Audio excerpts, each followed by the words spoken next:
Alright, here's a video that will help with the heat of reaction lab.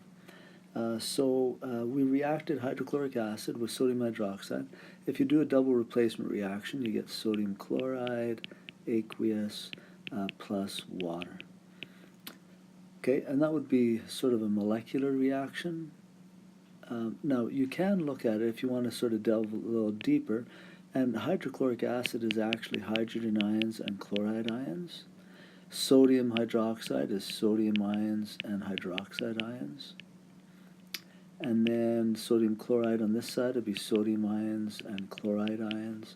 And then water doesn't dissociate, it's the solvent, it just stays as water. This would be known as the total ionic equation. Now, if you notice that on each side you actually have some things that are the same, like here's a sodium ion, then there's a sodium ion. Here's a chloride ion, and there's a chloride ion. And those ones that I stroked out are actually, we typically call them spectator ions. So if nothing changes on them, if they don't change, then we'll call them spectator ions. So the actual reaction that happens is a hydrogen ion reacts with a hydroxide ion to produce water. And this would be your net ionic reaction. Okay? So that's when we had a liquid acid and a liquid sodium hydroxide. We reacted them together. Okay, second reaction, type B, we took sodium hydroxide as a solid and reacted it with hydrochloric acid, which is aqueous. Now, just before we do this one, let me go on to the third.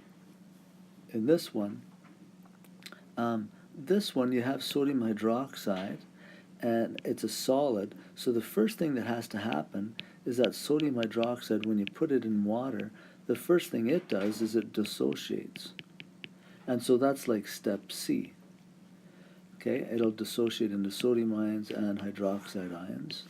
And then the sodium ions and the hydroxide ions, will react with the hydrochloric acid, which is hydrogen ions and chloride ions. Okay, and to form, this is where I guess this reaction would do that double replacement. On the right side, I'd get sodium chloride plus water, just like we did in the first reaction. So on this side, I'd have sodium ions plus chloride ions plus water. And again, so this reaction happens first, then this reaction happens, and let me write out what I have here. Sodium is the same, chloride is the same, so this one again I'd have hydrogen plus hydroxide ions give you water. That would be the next reaction that would happen with that one. Okay, so this B one is actually, and if you notice that this reaction here is the same as what we had with the first one, the A one. So reaction B is actually a combination of the last reaction where it dissolves and dissociates, so there's energy associated with that, and then A, where there's energy associated with reacting an acid and a base. There'd be more energy there. Hopefully that helps you with those reactions. So the third one, this is where we had sodium hydroxide as a solid and reacted with water as a liquid. I guess we didn't react it, we put it in water.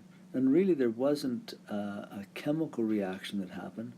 All that happened is this sodium hydroxide, when you put it in water, it makes this sodium hydroxide go into an aqueous form. Okay? I should have said sodium hydroxide goes into an aqueous form. Now, if we rewrite sort of what's happening, and I have water here, water's on both sides, so really this reaction, or the thing that happened there, wasn't really much of a reaction. It's just we're writing the dissociation of sodium hydroxide. So it dissociates into sodium ions, because this one's aqueous. It dissociates into sodium ions and hydroxide ions. Aqueous. Okay? Some people when you put something or dissolve it in water or dissociate in water, sometimes they'll put the water there just to say you're putting it in water. Okay, so, and this would be, I guess, the net ionic equation for that one, because that was a solid. Now, going back to the second